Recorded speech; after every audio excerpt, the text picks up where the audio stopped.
యోహాను సువార్త 18వ అధ్యాయము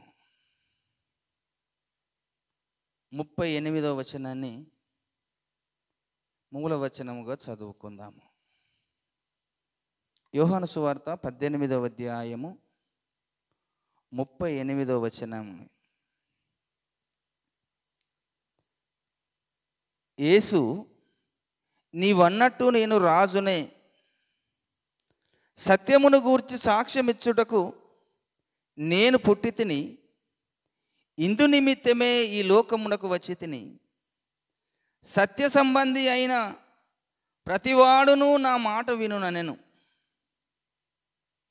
అందుకు పిలాతు, సత్యమనగా ఏమిటి అని ఆయనతో చెప్పెను.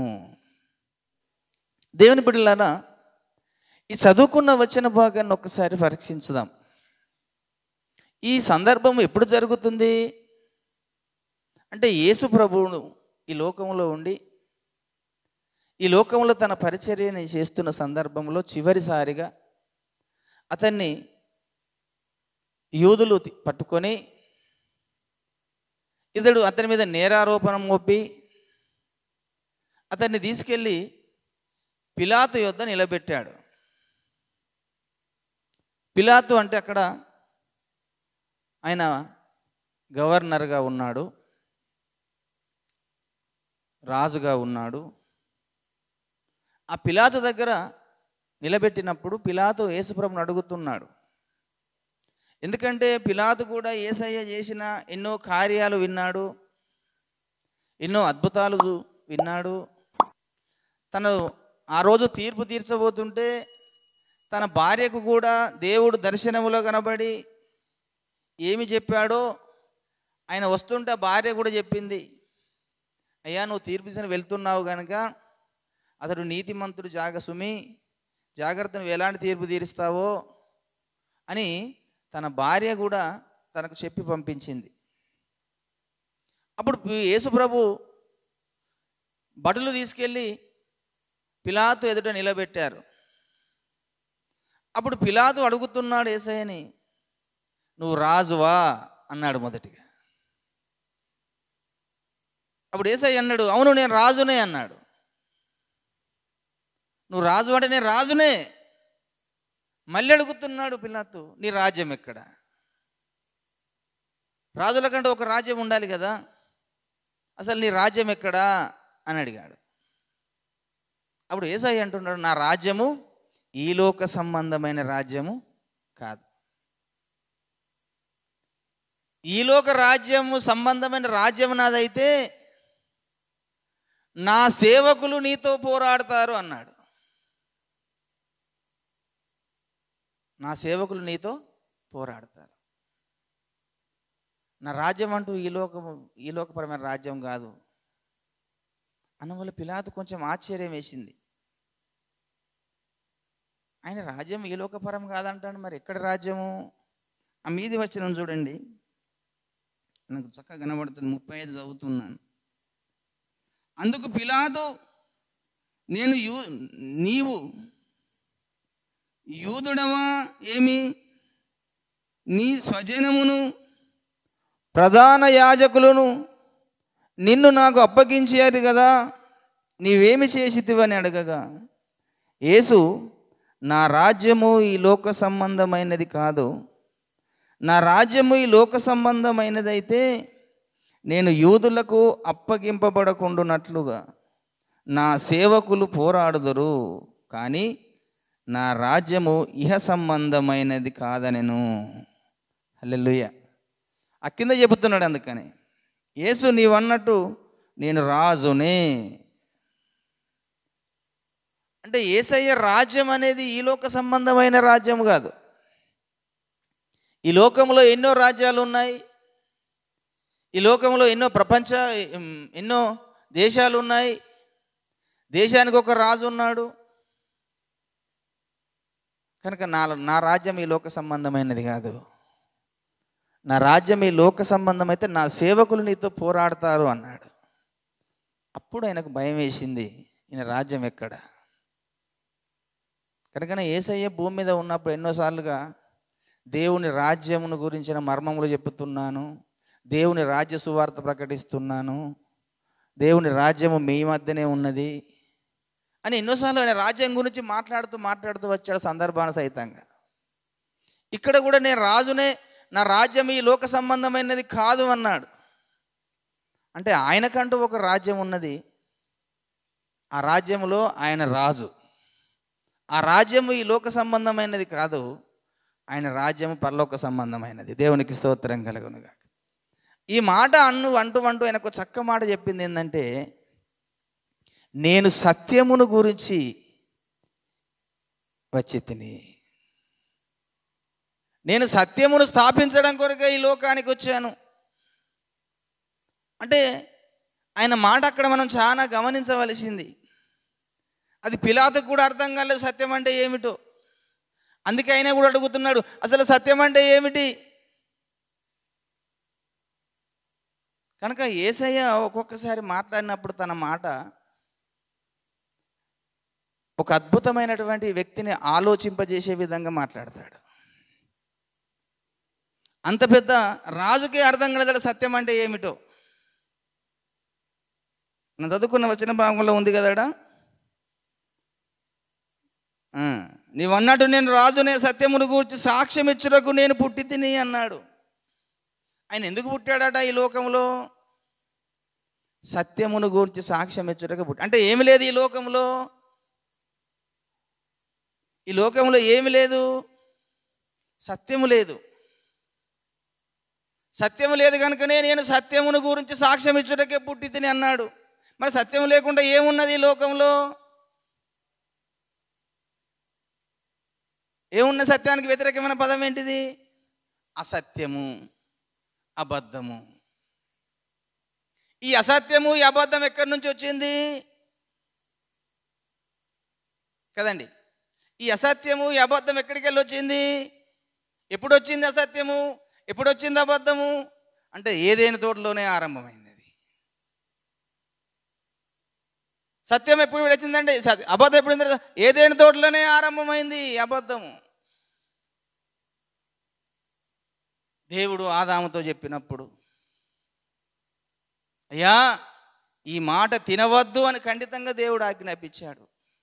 నీవు తింటే చస్తావని దాని గురించి వివరించినప్పుడు, పాములో సర్పము దూరి నీవు చావనే చావవు, దేవుడు చస్తాడని సత్యం చెప్పితే చావనే చావని అబద్ధం మాట పలికించి ఆ యొక్క అవ్వమ్మను మోసపరిచింది ఈ యొక్క అపవాది, సర్పము కాదండి. సర్పము మీద సర్పమే, కానీ ఆ సర్పములో ఒక ఆత్మ ఉంది. ఆ ఆత్మ మాట్లాడుతుంది, మీరు తిన సావనే సావరు, ఇది తినమున మీ కళ్ళు తెరవబడతాయి, మీరు మంచి చెడులను ఎరిగిన వారై ఉంటారు, ఇంకా దేవతల వలె ఉంటారని చెప్పిందట. అంటే దేవుని పిల్లారా చూడండి, ఎప్పుడే కానీ దేవుని వాక్యము సత్యము, దేవుని వాక్యంకు విరోధంగా ఉన్నదంతా అసత్యము, అబద్ధమే. నువ్వు ఏదన్నా తీసుకోండి ఈ లోకంలో, దేవుని వాక్యం అనేది సత్యము. దేవుని వాక్యము అవతల ఎన్ని చేసినా అది అబద్ధమే.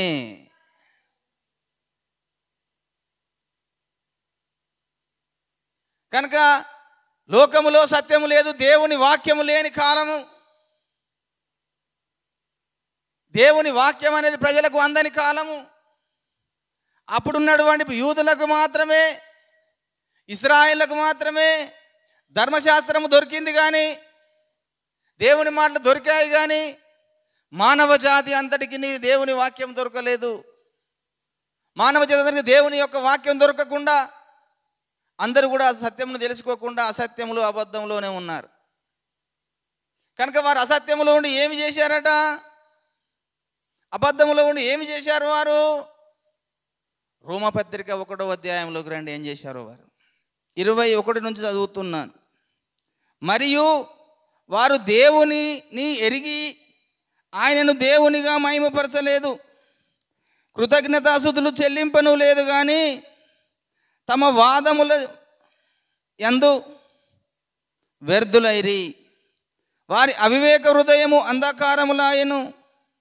తాము జ్ఞానులమని చెప్పుకొనుచు బుద్ధిహీనులైరి.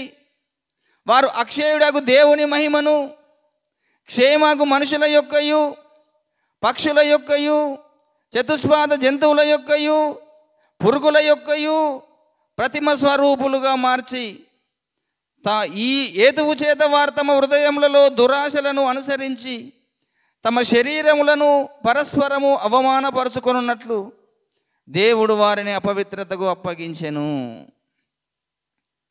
దేవుడే వారిని అపవిత్రకు అప్పగిస్తున్నాడట. వారు అక్షయుడకు దేవుణ్ణి మరిచిపోయారు.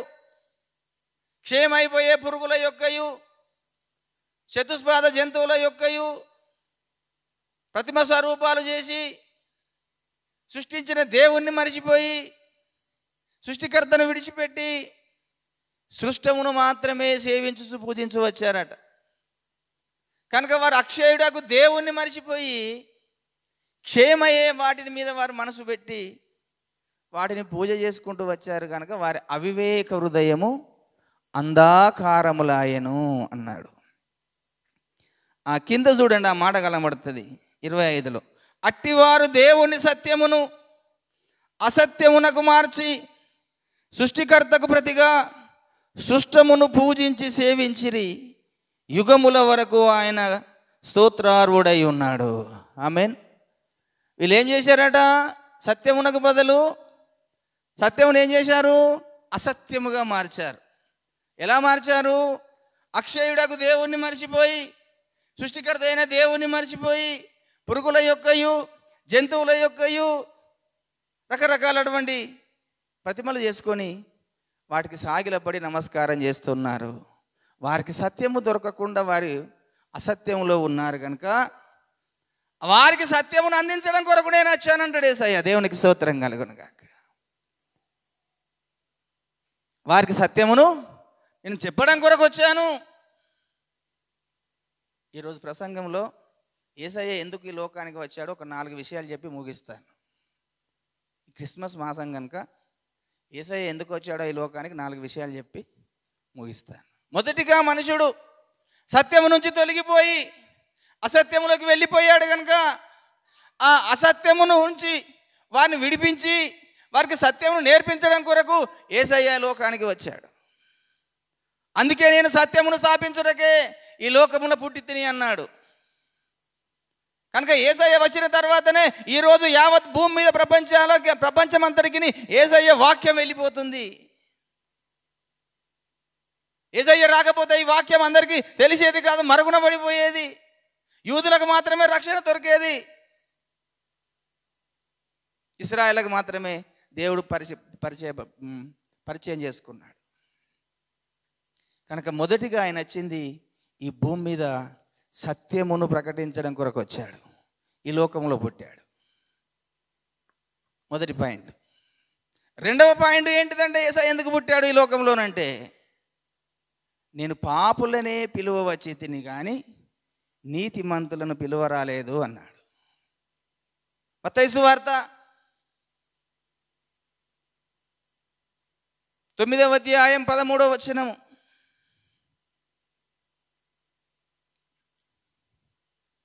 మత్తయి సువార్త 9వ అధ్యాయం 13వ వచనం చూడండి.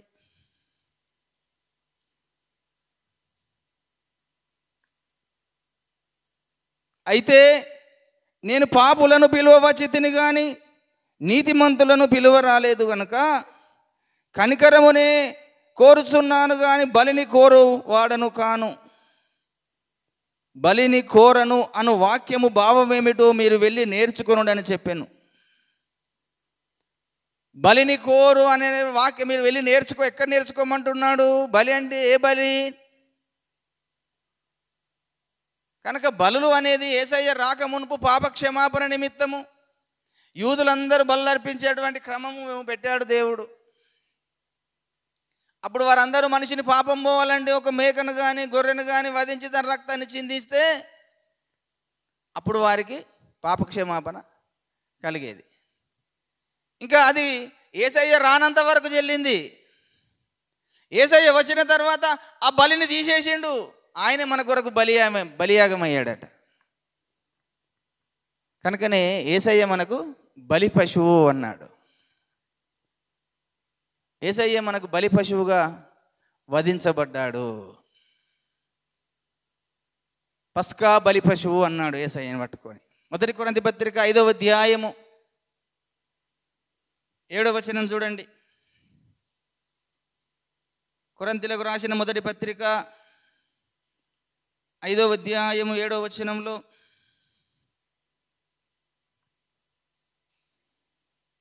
మీరు పులిపిండి లేనివారు గనుక క్రొత్త ముద్ద అగుటకై ఆ పాతదైన పులిపిండిని తీసి పారవేయుడి. ఇంతేకాక క్రీస్తు అను మన పస్కా పశువు వధింపబడెను. దేవునికి స్తోత్రం కలుగునుగాక. క్రీస్తు అను పస్కా బలి పశువుగా ఆయన బలియాగం కావడం కొరకు ఈ లోకానికి వచ్చాడు. కనుక మనుషులందరూ పాపంలోనే ఉన్నారు, పాపంలోనే జీవిస్తున్నారు. ఆ పాపము నుంచి విడిపించడం కొరకు ఆయనే ఒక బలి పశువుగా, ఒక యజ్ఞ పురుషుడుగా యజ్ఞం కావడానికి, మానవ జాతి విమోచన కొరకై, మానవుల రక్షణ కొరకై, ప్రతి మనిషిని పాపము నుంచి విడిపించి వారిని పరిశుద్ధలోకి నడిపించాలని, ఈ లోకాన్ని విడిచిన తర్వాత దేవుని రాజ్యం నీకు ఇయ్యాలని ఉద్దేశంతో యేసయ్య ఈ లోకానికి వచ్చాడు.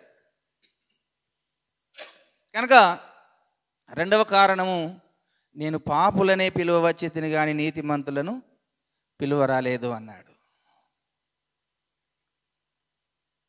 కనుక ప్రతి మనుషుడు పాపేనంట. రోమపత్రిక 3వ అధ్యాయం 11వ వచనం చెప్తుంది లేఖనం. రోమపత్రిక 3వ అధ్యాయం 11వ వచనంలో ఆ వాక్యం, ఆ దేవుడు అలాగూ రాయించాడు, పరిశుద్ధాత్మ దేవుడు. నీతిమంతుడును లేడు, ఒక్కడును లేడు, గ్రహించువాడెవడును లేడు, దేవుని వెతుకువాడెవడును లేడు, అందరూ త్రోవ తప్పి ఏకముగా పనికి మాలిన వారైరి. మేలు చేయువాడు లేడు, ఒక్కడైనను లేడు. వారి గొంతుకు తెరిచిన సమాధి, తమ నాలుకతో మోసము చేయుదురు. వారి పెదవుల క్రింద సర్ప విషం ఉన్నది. వారి నోటి నిండా శపించుటయు పగయు ఉన్నవి. రక్తము చిందించుటకు వారి పాదములు పరిగెత్తుచున్నవి. నాశనమును కష్టమును వారి మార్గములలోనున్నవి. శాంతి మార్గము వారు ఎరుగరు అన్నాడు.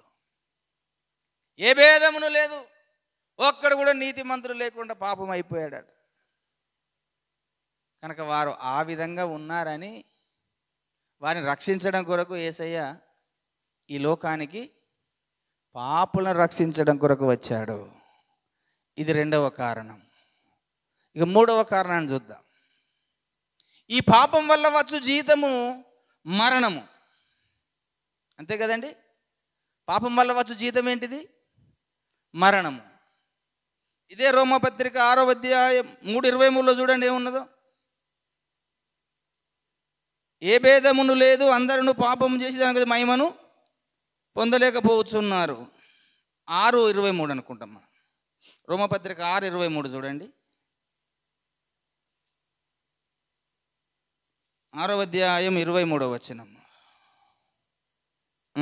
ఏలయనగా పాపము వలన వచ్చు జీతము మరణము, అయితే దేవుని కృపావరము మన ప్రభు అయిన యేసుక్రీస్తునందు నిత్య జీవం. పాపం వల్ల వచ్చు జీతం ఏంటిది? మరణము. మరణం అందరికి వస్తుంది. ఈ మరణానికి కారకుడు ఎవడు? ఈ మరణానికి కారకుడు ఒకడు ఉన్నాడు. ఈ మరణము అనేటువంటి వ్యక్తికి ఒక కారకుడు ఉన్నాడట. వాడే అపవాది. పాపం వల్ల వచ్చు జీతము మరణము కనుక ఆ పాపము చేయించేవాడు అపవాది, మరణంలోకి తీసుకెళ్లేవాడు అపవాది. కనుక అపవాది క్రియలు లయపరచుటకే ఆయన ఈ లోకానికి వచ్చాడు.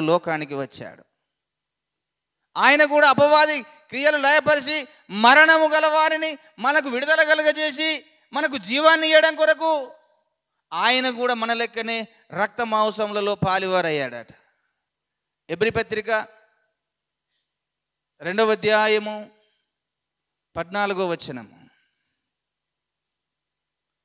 ఎబ్రీ పత్రిక 2వ అధ్యాయము 14వ వచనంలో,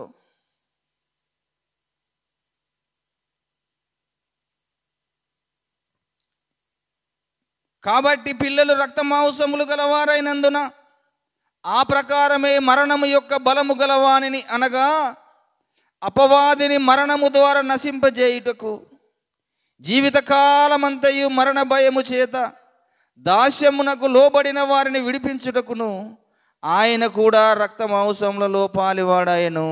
హల్లెలూయా. పాపం వల్ల వచ్చు జీతము మరణము కనుక ఈ మరణము గలవానిని వాని బలమును నశింపజేయుటకు ఆయన కూడా రక్త మాంసముల గల శరీరం ధరించుకొని వచ్చి ఈ మరణము ద్వారా వాణ్ణి నశింపజేసిండట. దేవునికి స్తోత్రం. హల్లెలూయా. మరణము ఆయన మరణించి మరణము గలవ అపవాదిని ఆయన మరణం ద్వారా నశింపజేసిండు. ఎబ్రీ పత్రిక 9వ అధ్యాయం 16వ వచనంలో మరి ఒక మాట రాయబడి ఉన్నది. ఎబ్రీ పత్రిక 9వ అధ్యాయము 16వ వచనంలో, మరణ శాసనము ఎక్కడ ఉండునో మరణ శాసనము రాసిన వారి మరణము ఆవశ్యకము. మరణ శాసనం ఎక్కడ ఉండునో మరణ శాసనము రాసిన వాని మరణము ఆవశ్యకము. ఆ శాసనము రాసిన వాడు మరణము పొందితేనే అది చెల్లును. అది వ్రాసిన వాడు జీవించుచుండగా అది ఎప్పుడైనను చెల్లునా అన్నాడు. ఒకరోజు ఏదైనా తోటలో దేవుడు మరణ శాసనాన్ని రాశాడు. ఆ రాసిన వాడు మరణిస్తేనే అది చెల్లుతుంది అన్నాడు. కనుక దేవుడే ఒకరోజు ఆదాముతో, నా కుమారుడా నువ్వు ఏ ఫలము ఈ పండు తినద్దు, తింటే చచ్చిపోతావని మరణ శాసనాన్ని రాశాడు. ఆ రాసిన వ్యక్తి మరణిస్తే అది చెల్లుతుంది. కనుక అది మరణించాలన్న ఉద్దేశం కొరకే ఆయన ఆ పరలోకాన్ని, ఆ తేజస్సును విడిచిపెట్టి, ఆ మహిమను విడిచిపెట్టి ఈ లోకానికి మానవుడుగా వచ్చాడట. చూడండి, ఇప్పుడు ఫిలిప్పీ పత్రిక 2వ అధ్యాయము, ఫిలిప్పీలకు రాసిన పత్రిక 2వ అధ్యాయంలో ఏమని సెలవిస్తుందో దేవుని వాక్యం.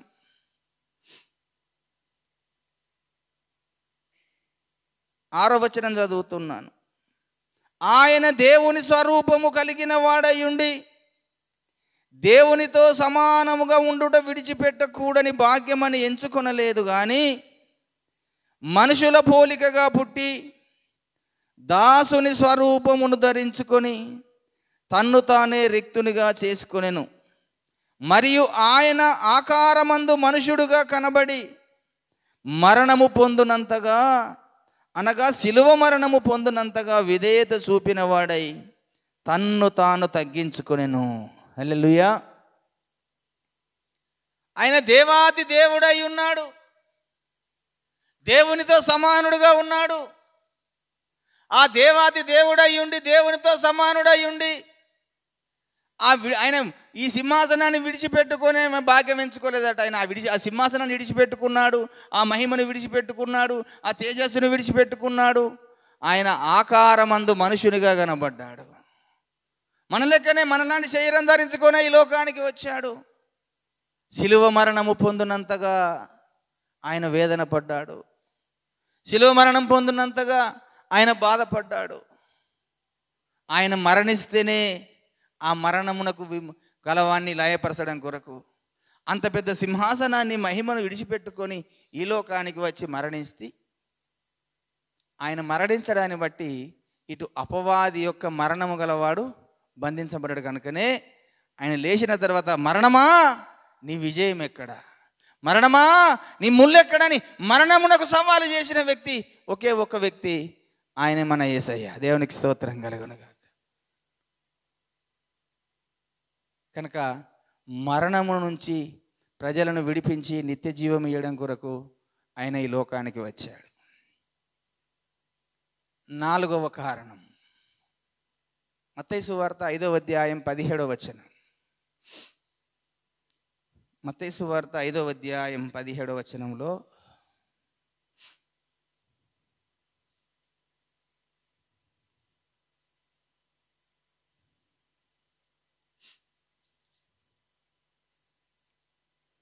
ధర్మశాస్త్రమునైనను ప్రవక్తల వచనమునైనను కొట్టివేయవచ్చితనని తలంచవద్దు, నెరవేర్చుటకే గాని కొట్టివేయుటకు నేను రాలేదు అన్నాడు. దాని కింద మాట చెప్తాడు, ఆకాశమును గతించును భూమియు గతించిపోవును కానీ ధర్మశాస్త్రం అంతయు నెరవేరు వరకు దాని నుండి ఒక పొల్లైనను ఒక సున్నైనను తప్పిపోదని నిశ్చయముగా మీతో చెప్పుచున్నాను అన్నాడు. కనుక ఆయన ఈ లోకానికి రాక మునుపు ధర్మశాస్త్రములో రాయబడి ఉన్నది ఆయన గురించి. ఆ ధర్మశాస్త్రంలో రాయబడిన ప్రతి మాట నెరవేర్చడం కొరకు వచ్చాడట. దాన్ని నేను కొట్టివేయటకు రాలేదు అన్నాడు.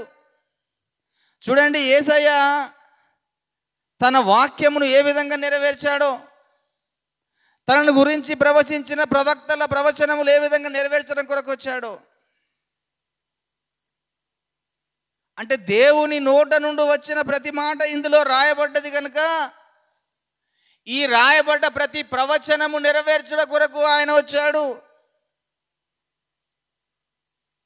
ధర్మశాస్త్రంలో రాయబడినవి, ప్రవక్తల ద్వారా ప్రవచించిన ప్రతి ప్రవచనములు నెరవేర్చడం కొరకే నేను వచ్చి తిని, కొట్టివేయుటకు నేను రాలేదు అన్నాడు. కొట్టి రాలేదన్నాడు అని చెప్పి కింద చెప్తున్నాడు, ఆకాశము గతించును భూమియు గతించును కానీ నా మాటలు ఎంత మాత్రము గతించవు అన్నాడు. దేవునికి స్తోత్రం కలుగునుగా. చూశారండి, ఒక సున్న కూడా పొల్లు కూడా పోదట ఈ యొక్క వచన భాగంలో. అంటే యేసయ్యే ఆ వాక్యమునకు విధేయుడై వాక్యమునకు లోబడి ఆ వాక్యాన్ని ఉన్నట్లుగా నెరవేర్చాడు కనుకనే ఆయన వాక్యమునకు విధేయుడై నెరవేర్చాడు. ఈరోజు మనం ఎంత వాక్యానికి విధేయులమవుతున్నాం, ఈరోజు వాక్య ప్రకారం మనం ఎంతగా నడుస్తున్నాం, వాక్యం ఉన్నట్లుగా బ్రతుకుతున్నాం, వాక్యానుసారంగా జీవిస్తున్నాం. యేసయ్యేమో వాక్యం ఉన్నట్లుగా నెరవేర్చడం కొరకు వచ్చాడు, ప్రవక్తల ప్రవచన నెరవేర్చడం కొరకు వచ్చాడు. ఒక సున్న పొల్లు పోకుండా అది నెరవేర్చడం కొరకు వచ్చాడట. అంటే అంతగా ఆయన వాక్యమునకు లోబడ్డాడు. దేవునికి స్తోత్రం కలుగును. వాక్యమునకు విధేయత చూపించాడు. ఈరోజు మనం వాక్యాన్ని ఉన్నట్లుగా పాటిస్తున్నామా? వాక్య వెలుగులు నడుస్తున్నామా? జీవిస్తున్నామా? వాక్య ప్రకారం నడవకుండా వాక్యం నుంచి అవతల వెళ్ళిపోతే మనం తప్పిపోయిన వారమే.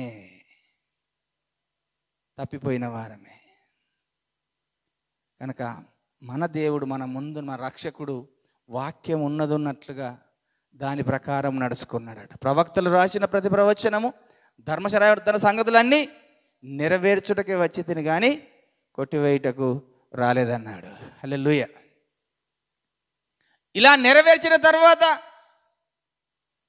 ఆయన ఇంకొక మాట తెలియజేశాడు. భూమి మీద ఉన్నవి, భూమి కింద ఉన్నవి, పరలోకమందు ఉన్నవి సమస్తము ఆయనకు సాగిలపడి నమస్కారం చేయాలట. హల్లెలూయా. యేసయ్యకు ఎక్కడెక్కడ అందరూ సాగిలపడాలంటే భూమి మీద ఉన్నవారు కానీ, భూమి కింద ఉన్నవారు కానీ, పరలోకమందు ఉన్నవారు కానీ ఆయనకు సాగిలపడి నమస్కారం చేయాలట. చూడండి, అదే ఫిలిప్పీ పత్రిక 2వ అధ్యాయంలో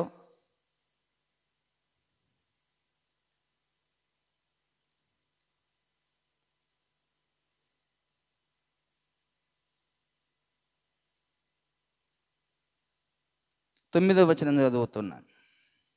అందుచేతను పరలోకమందు ఉన్న వారిలో కానీ, భూమి మీద ఉన్నవారిలో కానీ, భూమి క్రింద ఉన్నవారిలో కానీ ప్రతివాని మోకాలు యేసు నామమున వంగునట్లును, ప్రతివాని నాలుకయు తండ్రి అయిన దేవుని మహిమార్థమై యేసుక్రీస్తు ప్రభువని ఒప్పుకొనున్నట్లును దేవుడు ఆయనను అధికముగా హెచ్చించి ప్రతి నామమునకు పైనామమున ఆయనకు అనుగ్రహించెను.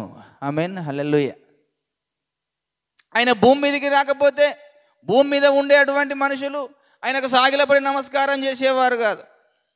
ఈడ శిలువ మరణం పొందిన తర్వాత భూమి కిందికి వెళ్ళిపోయాడు. అక్కడున్న వారు కూడా ఆయనకు సాగిలపడి నమస్కారం చేశారు. ఇది అయిపోయిన తర్వాత ఆయన పరలోకమునకు వెళ్ళిపోయాడు.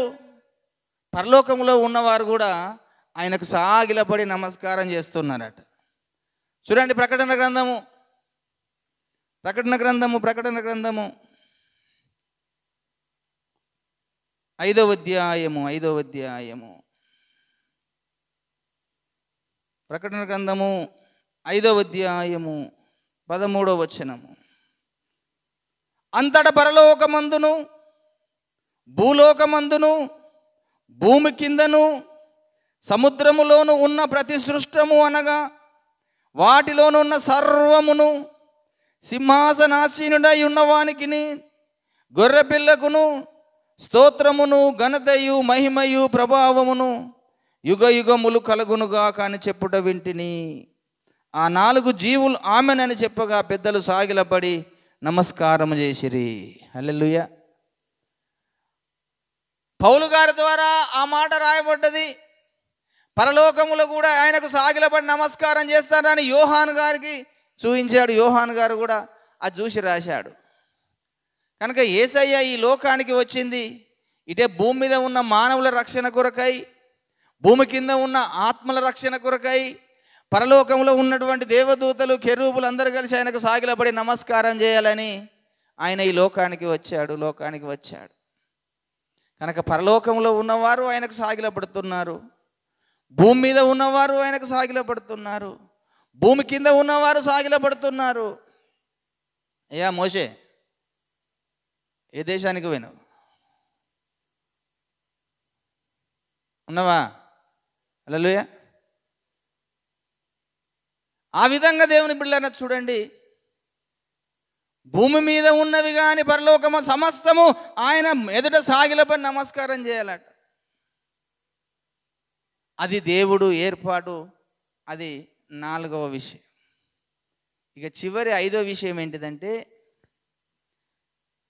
ప్రకటన గ్రంథం 5వ అధ్యాయము 10వ వచనంలో ఉంటుంది.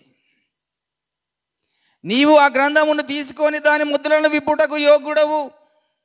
నీవు వధింపబడిన వాడవై నీ రక్తమిచ్చి ప్రతి వంశములోను ఆయా భాషలు మాట్లాడు వారిలోను ప్రతి ప్రజలోను ప్రతి జనములోను దేవుని కొరకు మనుషులను కొని మా దేవునికి వారిని ఒక రాజ్యముగా యాజకులుగా చేసితివి. దేవునికి స్తోత్రం కలుగునుగాక. ఆయన వధి ఈ లోకానికి రాకపోతే, ఆయన మరణించబడకపోతే, ఆయన రక్తం ఈ లోకం చిందించబడకపోతే మానవ జాతికి యేసయ్య రక్తం దొరికేది కాదు. ఆ రక్తము నీకు దొరికింది కనుకనే ఆయన రాజ్యమునకు నువ్వు వారసురావు చేయడానికి కోసం వచ్చాడట. కనుకనే పిలాతు అడిగిన మాట, నీ రాజ్యం ఎక్కడా అని అడిగినట్టుగా ప్రతి వారిని యేసయ్య రాజ్యమునకు మనుషులను కొనుక్కోవాలంటే ఆయన రక్తం ఇచ్చి కొనుక్కుంటున్నాడు. ఈ లోకానికి ఆయన రాకపోతే ఆ రక్తం మనకు దొరికేది కాదు. దేవుని రక్తంలో మన పాపములు కడుక్కునే వారం కాదు. ఆ రక్తము మనం శుద్ధి చేయబడ్డాం కనుక మనల్ని దేవుని రాజ్యానికి వారసులుగా చేయడం కొరకు ఆయన ఈ లోకానికి వచ్చాడు. ఈ భూమి మీద మనుషులకు దేవుని రక్తము శరీరం దొరుకుతుందంటే ఆయన ఈ లోకానికి వచ్చాడు కనుకనే అది మనకు దొరుకుతుంది. ఆయన రాకపోతే దొరికేది కాదు. ఆయన వచ్చాడు. ఆయన రక్త మాంసము గల శరీరం ధరించుకొని వచ్చాడు. ఆయన రక్తాన్ని భూమి మీద చిందించాడు. ఆయన శరీరాన్ని భూమి మీద మన కోసం ఇచ్చాడు. ఆ శరీరము తిని ఆ రక్తం ద్వారానే మనకు నిత్య జీవం కలుగుతుంది. దేవుని రాజ్యానికి మనల్ని వారసులుగా చేశాడు. అందుకొరకే వచ్చాడు యేసయ్య ఈ లోకానికి. ఆయన రక్తాన్ని నిర్లక్ష్యతనం చేయకండి. ఆయన రక్తము పరిశుద్ధమైనది, ఆయన శరీరము పరిశుద్ధమైనది. దాన్ని పరిశుద్ధముగా తీసుకోవాలి, దాన్ని పరిశుద్ధముగా పూజించాలి. దాన్ని మనం తీసుకుంటున్నామంటే, ఒక్కసారి మన చేతిలో తీసుకుంటున్నామంటే, యేసయ్య శరీరము నా చేతిలో ఉన్నది, నా దేవుడు పరిశుద్ధుడు, నేను కూడా అంత పరిశుద్ధంగా దీన్ని తీసుకుంటున్నాను, భుజిస్తున్నాను, నేను కూడా యేసయ్య లెక్కనే ఉండాలి అన్న ఉద్దేశం కొద్ది తీసుకోవాలి. ఆయన రక్తం మనం తాగుతున్నామంటే ఇది నా దేవుడు నా కొరకు చిందించిన రక్తము, నా కొరకు ఎన్నో శ్రమలు అనుభవించి, బాధలు అనుభవించి, వారి కొరడా దెబ్బలు కొడుతుంటే, రక్తం అంతా చిందిస్తుంటే ఆయన ఏమాత్రము దానంతా ఓర్చుకుంటూ అన్నాడు, తండ్రి వీరేమి చేయుచున్నారో వీరెరగరు గనక వీరిని క్షమించుడి అన్నాడు. ఆ మనసు ఉన్నదా మనకి? ఇంకా ఆ మనసు వచ్చేసిందా? క్షమించే మనసు వచ్చేసిందా? సంఘానికి ఈ మనసు రావాలండి. వారు ఏమి చేయుచున్నారు వెరుగరు తండ్రి, వారిని క్షమించుడి. అది దేవుని మనసు. ఈ దేవుని మనసు విషయమే ఇంకొక మాట చూపించి ముగిస్తాను. అదే ఫిలిప్పీ పత్రిక 2వ అధ్యాయంలో చూడండి, మనం ఏ విధంగా ఉండాలో, ఆయన ఏ విధంగా ఆయన ముందు నిలబడాలో ఒక మాట రాయించి పెట్టాడు. ఫిలిప్పీ పత్రిక 2వ అధ్యాయము 1 నుంచి 5 వరకు చూద్దాం. కావున క్రీస్తునందు ఏ హెచ్చరిక అయినను, ప్రేమ వలన ఆదరణ అయినను, ఆత్మయందు ఏ సహనమైనను, ఏ దయారసమైనను, వాత్సల్యమైనను ఉన్న ఎడల మీరు ఏక మనస్సులగునట్లుగా ఏక ప్రేమ కలిగి ఏక భావము గలవారుగా ఉండి ఒకదాని అందే మనసుంచు నా సంతోషమును సంపూర్ణము చేయుడి. కక్ష చేతనైనను వృతాశితయము చేతనైనను ఏమీయూ చేయక వినయమైన మనసు గలవారై ఒకరినొకడు తనకంటే యోగ్యుడని ఎంచుచు మీలో ప్రతివాడును తన సొంత కార్యములను మాత్రమే కాక ఇతరుల కార్యములను కూడా చూడవలెను. క్రీస్తు యేసునకు కలిగిన ఈ మనసు మీరును కలిగి ఉండుడి. దేవునికి స్తోత్రం కలుగునుగాక. ఇదండి దేవుని బిడ్డలకు ఉండవలసినటువంటి విధానం. ప్రేమ ఉండాలి, ఇంకోటి ఏమన్నాడు, ఏక మనసు కలిగి ఉండాలి. ఆ ఏక మనసు మన అందరికీ కలిగి ఉన్న, మనం యేసయ్య రక్తం మనలో ఉన్నదంటే ఒకటే శరీరం తింటున్నాం, ఒకటే రక్తం తాగుతున్నాం, ఇంకా మనకు మనసు రావడం లేదు. నీకో రకమైన మనసు ఉన్నది, నీకో రకమైన మనసు ఉన్నది, నాకో రకమైన మనసు ఉన్నది, ప్రతి ఒక్క రకం ఒక మనసు ఉన్నది. కనుక ఆ మనసు అనేది ఉండకుండా మనమందరము దేవుని పిల్లలము. దేవునికి వారు రక్తం ఇచ్చి మనకు కొనుక్కున్నాడు. యేసయ్య రక్తము మనలో ఉన్నది కనుక ఆ యేసయ్య ప్రేమ మనలో ఉండాలి. కనుక ఈ మనసు కలిగి మనము కార్యములను కూడా చూడవలెను. క్రీస్తు యేసునకు కలిగిన ఈ మనసు మీరును కలిగి ఉండాలి. ఆయన రక్తం మనలో ఉన్నదంటే యేసయ్య మనసు మనకు రావాలి. ఆయన శరీరం మనలో ఉన్నదంటే యేసయ్య మన మనసు మనలోకి రావాలి. అలా వచ్చితేనే నువ్వు పరలోక రాజ్యంలో ఆయనతో పాటు ఉంటావు. అది లేకుండా నువ్వు ఎంత తీసుకున్నా, ఎంత దీన్ని తాగినా, ఎంత తిన్నా నీకు ప్రయోజనమేమి లేదు. ఆ మనసు నీకు వచ్చినట్టయితే నువ్వు తీసుకునే రక్త శరీరానికి విలువ ఇస్తున్నావు, దానికి లోబడుతున్నావు, దానికి భయపడుతున్నావు. అది లేకుండా నువ్వు తీసుకుంటున్నావు.